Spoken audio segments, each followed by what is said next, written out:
요즘 보면 정말 물가가 야, 말 그대로 장난이 아니다. 뭐 상추 가격 같은 것들도 엄청 올랐고 뭐 배추 같은 것도 뭐 김장 시즌인데 굉장히 많이 올랐다고 그러더라고요. 근데 우리가 좀 투자 관점에서는 보통 에너지랑 원자재 같은 이런 것들을 물가 많이 보잖아요. 실제 이런 것들은 뭐 가격 동향이 좀 어떻습니까, 최근에? 네, 올해 기준으로 살펴보면은 대부분의 원자재 가격이 굉장히 많이 올랐습니다. 다 올랐습니까? 네. 그 중에서도 이제 가장 상승률이 높았던 건 바로 에너지. 원유나 이제 천연가스 같은 에너지인데 아, 이러한 에너지 가격이 상승이 가팔랐던 이유가 이제 공급과 수요 측면 양 측면에서 한번 살펴보면은 모두 상방 압력을 받았습니다. 그 공급 측면에서와 수요 측면에서 전부 다 오르는 쪽으로 작용을 했다는 거죠. 맞습니다. 그럼 먼저 공급 측면에서 어떻습니까?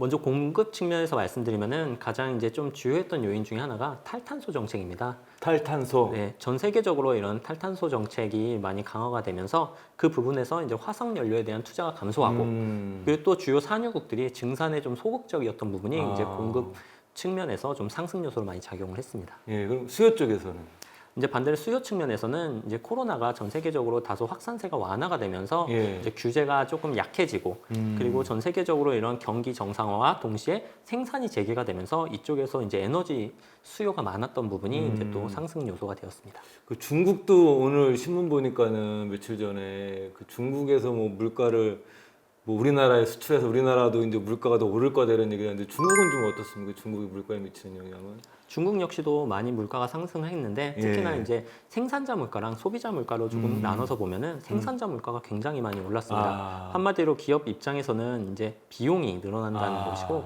반대로 또 소비자 물가는 중국 측면에서 아직은 생산자 물가에 비해서는 다소 낮습니다. 그만큼 이제 기업들 입장에서는 비용은 높아지는데 아직 소비자 가격에는 반영을 못하고 있어서 이런 예. 것이 좀 더 방향이 본격화된다면 좀 더 이제 소비자 물가도 좀 오를 측면이 있다는 측면에서 다소 좀 물가 수출 조금 우려할 부분이 있긴 하다고 생각합니다. 예. 사실 그 원자재에 대해서 투자해야 된다는 얘기들은 많이 하더라도 사실 원자재 투자가 쉽지도 않은 게 사실이고 그리고 저는 정말 궁금한 게 원자재 투자를 좀 왜 해야 되는지 근본적으로 자산 배분 관점에서. 먼저 이제 자산의 일부분을 이제 예. 원자재로 투자하는 것은 전반적인 자산 배분에 있어서 굉장히 정석적인 방법 중에 아, 하나입니다. 정석이다. 네. 일단은 뭐 원자재가 그러면 할 수 있는 포트폴리오 안에서 역할을 한번 살펴보면 좋을 것 같은데 예. 크게 일단 두 가지로 볼 수가 있을 것 같습니다. 예. 첫 번째가 이제 원자재는 인플레이션 해지 기능이 있습니다. 인플레이션 해지다. 네. 예. 그리고 두 번째가 일부 원자재 같은 경우는 이런 전통 자산군 예를 들면 주식과 채권과의 상관관계가 좀 약합니다. 그렇기 때문에 이런 원자재를 편입함으로써 포트폴리오의 안정성이 증대될 수 있다라는 그런 역할을 할 수가 있습니다. 그러니까 이제 첫 번째는 당연히 이제 물가가 오르는 거니까 원자재는 인플레이션에 대해서 대비할 수 있는 해지 수단이 된다라는 거고 두 번째로는 우리가 이제 주식과 부동산을 그 투자 용어로 할 때 그 전통 자산이라는 표현을 쓰거든요. 주식과 채권은 근데 주식과 채권 이런 전통 자산과 상관관계가 약하다는 거는 좀 반대로 움직인다는 거죠. 같은 대신- 방향이 아니라. 맞습니다. 근데 네. 이게 모든 원자재에 대해서만 그렇게 하는 게 아니라 일부 원자재. 그러니까 원자재도 그 안에서 상품군에 따라서 조금 다르게 접근을 해야 이게 됩니다. 쉽지가 않네요, 이게. 맞습니다. 예. 그래서 크게 이제 원자재를 나누어 보면은 그 중에서도 이제 에너지 그리고 예. 산업금속. 에너지 같은 경우는 뭐 원유나 이제 천연가스가 예. 될 수 있고 산업금속은 구리나 철 이런 것을 알루미늄 예. 이런 것이 이제 산업금속군에 속합니다. 하지만 이런 에너지랑 산업금속은 경기가 회복기 때 강세를 보입니다. 예. 그리고 심지어 변동성도 좀 큰 편입니다. 그러니까 뭐 석유라든가 천연가스, 비철금속, 구리 이런 것들은 이제 변동성이 좀 맞습니다. 높죠. 네. 그 구리는 보통 미스터 쿠퍼, 닥터 쿠퍼라고 그러나요?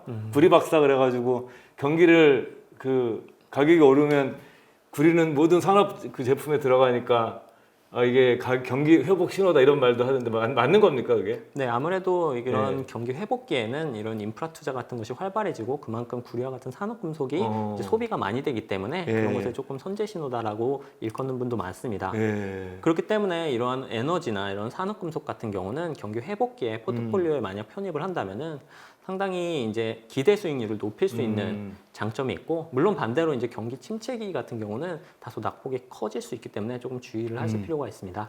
요즘 지금 원자재 지금 그 종류 중에서 지금 얘기해 주신 게 에너지, 산업금속 얘기해 주셨고 귀금속이 이제 금과 은이죠. 이건 많이들 아실 거예요, 그죠? 네, 아무래도 이제 예. 귀금속, 금과 같은 귀금속 같은 경우는 좀 반대의 성격이 안전자산 성격이 있기 때문에 예. 오히려 경기 침체기에 좀 강한 모습을 보입니다.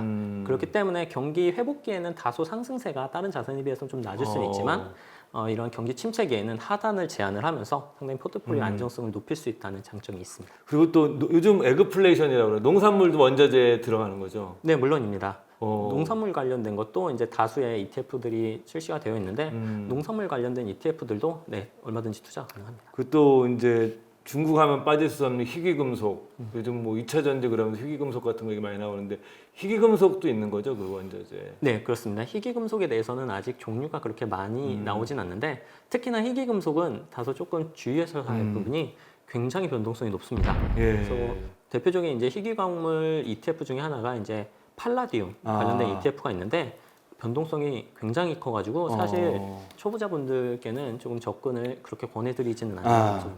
그 우리가 한번 쉽게 정리를 해보면 우리가 개인 투자자분들이 우리가 이제 알아야 되는 그 원자재 종류는 에너지, 산업금속, 기금속, 농산물, 희귀금속 이런 것들이 있는데 전부 다 이런 것들을 사실 직접 사기는 어렵잖아요. 맞습니다. 그래서 요즘 최근에는 이런 것도 원자재 투자도 ETF 상장지수 펀드로 하고 있는데 이런 것들이 전부 다 상장지수 펀드로 다 나와 있는 건가요, 지금? 모든 것에 대해서는 아직 안 나올 수 있지만 예. 대부분은 나왔다고 말씀을 드릴 수가 있습니다. 예. 그래서 이제 원자재 전반을 추종하는 지수도 있고 아니면 이제 각각의 원자재, 원유, 구리, 아니면 이제 예. 옥수수와 같은 농산물 이렇게 개별 상품군으로 접근하는 ETF도 다수 출시가 되어 있습니다. 네. 그래서 미국 같은 경우는 현재 시장에 한 70여 개의 원자재 관련된 ETF가 출시되어서 거래가 되고 있고 70여 개요? 네. 대표적으로 이제 미국에서 상장되는 원자재 ETF 중 가장 규모가 단일 ETF로 가장 규모가 큰 것은 금 관련된 ETF입니다. 그리고 한국 같은 경우는 한 20여 개 종류의 원자재 관련된 ETF가 현재 거래 중에 있는데 규모 면에서는 원유 ETF가 우리나라에서는 제일 큽니다. 우리나라에서 원유가 제일 크고. 네. 예. 그리고 최근에는 워낙 ESG나 이런 환경 관련된 부분에 집중이 되면서 탄소 배출권 선물을 추종지수로 사용하는 ETF도 상장이 돼가지고 상당히 활발하게 거래가 되고 탄소 있습니다. 배출권도 원자재로 봐야 돼요? 사실 에너지와 약간 반대되는 성격을 가지고 있긴 하지만 이런 예. 탄소 배출권도 에너지로 분류가 돼가지고 분류가 거래가 돼서 되고 이거를 이제 넓게 보면 탄소 배출권도 원자재 투자의 하나로 우리가 볼 수 네. 있다. 사실 구분이 애매하긴 하지만 애매하긴 네. 하지만 굉장히 재미난 것 같아요, 이런 네. 것은. 원자재 투자는 사실 ETF를 하는 것 자체를 우리 정 팀장님은 가장 개인 투자분들이 적합하다고 생각하시는 거잖아요. 왜 원자재를 ETF로 하면 좋은 점이 뭐가 있길래 이렇게 그 ETF 쪽에 좀 친숙해지셔라라고 이렇게 메시지를 주시는 겁니까? 반대로 그러면은 ETF 외의 방법으로 원자재를 투자할 수 있는 방법에 한 번 더 이렇게 훑으면 좋을 것 같습니다. 그래야지 그죠. ETF에 대한 그쵸, 장점이 좀 더 보일 수 있을 것 같은데 첫 번째로 원자재를 투자할 수 있는 방법은 바로 금 같은 거 직접 사면 되잖아요. 맞습니다. 예. 현물을 직접 사는 겁니다. 예. 원유면 원유를 사고 금이면 금을 사고 내가 직접 보관하고 예. 보관도 해야 되는 네. 거죠. 그게 문제겠구나. 그리고 두 번째가 말씀하신 원자재 선물을 사는 것입니다. 그리고 세 번째 방법이 이제 원유 생산 기업에 이제 주식에 투자를 하는 방법이 예. 있을 수 있을 것 같습니다. 그래서 먼저 첫 번째 현물 투자에 대해서 생각을 해보면은 원자재를 직접 내가 사와 가지고 운송도 해야 되고 보관도 해야 됩니다. 그래서 가령 원유 같은 경우는 굉장히 큰 저유 시설도 필요하고 또 옮기려면 특수한 유조선이라든가 수송 차량도 필요하기 배보다 때문에 배꼽이 더 크겠네. 네, 비용이나 이런 측면에서 예. 굉장히 손도 많이 가고 비용도 많이 드는 굉장히 개인 투자자들 하기 힘든 옵션이죠. 그렇기 때문에 이제 대부분의 투자자들은 이제 선물 투자를 관심을 갖습니다. 하지만 선물 투자 역시도 조금 다소 번거로운 부분이 있는데 이제 증거금 납입 같은 마진콜이 발생했을 때 증거금 납입도 해야 되고 또 롤오버도 직접 해줘야 됩니다. 예. 그런 부분에서 약간의 이제 번거로움이 있다는 부분. 그리고 마지막으로 이제 생산 기업에 투자하는 거는 아무래도 이제 원유 생산 기업 주식에 투자하는 거다 보니까 개별 기업의 다른 요인에 많이 영향을 받아서 정확한 원자재 가격 추종이 어렵다는 단점이 있습니다. 예. 그래서 이러한 단점들을 모두 극복한 것이 바로 ETF입니다. 사고 팔기만 하면 되니까. 네, 시장에서 간단하게 원자재 관련된 ETF를 사고 팔면서 저는 이제 원자재 관련된 가격을 추종할 수 있기 때문에 굉장히 큰 장점이 있다고 볼 수 있습니다. 사실은 어떤 거래 비용을 굉장히 적게 들이면서도 맞습니다. 원자재 자산을 내가 그 편입할 수 있는 가장 효과적인 수단이 이제 ETF다. 원자재 ETF다.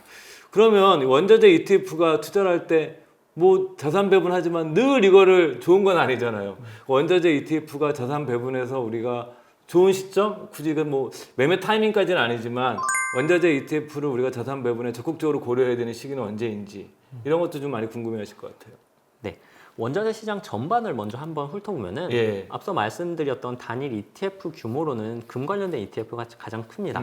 다만 이런 금이 차지하는 원자재 시장에서 금이 차지하는 비중은 그렇게 크지 않습니다. 예. 반면에 원자재 시장 전반에서 가장 큰 규모를 차지하는 것은 50% 이상이 에너지입니다. 야, 에너지. 그렇기 때문에 에너지 다음으로는 산업금속의 비중이 높은데 결국 이 에너지와 산업금속의 움직임을 봐야지 원자재 투자가 얼마나 언제 더 적절한지를 판단을 할 수가 있습니다. 우리가 생각하기엔 그냥 주로 금은 생각하는데 금은이 아니라 실제로는 에너지와 산업금속, 산업에 들어가는 금속이 더 중요한 지표다. 네, 에너지 전반으로 봤을 때는. 예. 그렇기 때문에 이러한 자산이 아무래도 경기 회복기에 강합니다.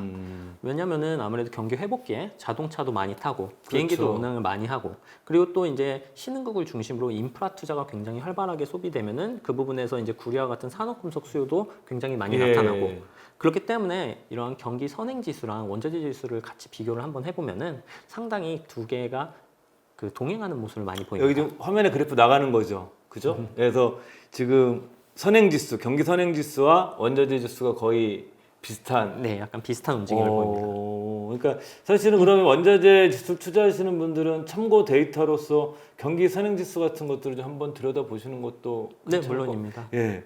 그리고 저는 지금 기억이 꽤 한 10몇 년 된 것 같은데 그 저희 미래에셋 자산운용에서 옛날에 그 커머던티 상품에 투자한 ETF가 아니라 원자재 펀드를 한번 옛날에 지금도 아마 그 상품이 있는 것 같은데 그 짐 로저스 커머던티라고 그래가지고 그래서 저는 옛날에 그걸 투자를 했을 때 저는 좀 벌고 좀 팔았어요 다. 그 지금 갖고 있지는 않은데 그때 많이 나왔던 얘기가 달러가 약세가 되면 원자재가 된다. 그래서 저는 그때 그런 아이디어가 그때 뭐 짐 로저스의 아이디어가 제 기억으로는 그 달러와 약세가 되면서 상품 가격도 그 수요 공급에서 오를 거다 이렇게 이 사람이 그래서 저희 아마 미래에셋이랑 같이 그런 상품을 만들었던 제 기억이 나요. 그래서 실제 그럼 이 통화와도 관계돼서도 우리가 좀 이런 원자재를 좀 봐야 되는 거 아닙니까? 제 기억으로는 그런 기억이 있는데. 네, 맞습니다. 보통 이런 원자재는 달러가 약세를 보이는 시기에 좀 더 예. 각광을 받습니다.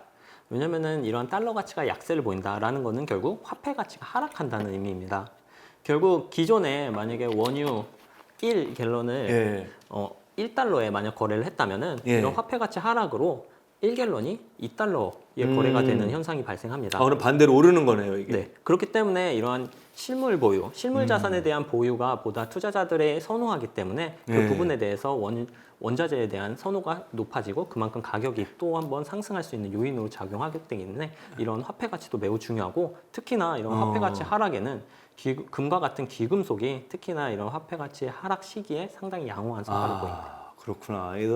그래서 이제 경기 회복. 그러니까 제일 좋은 거는 경기 회복되면서 달러가 약세가 되면 제일 사실은 알 수는 없는 거지만 제일 좋은 거네요. 우리가 이제 이 투자자 입장에서 보게 되면.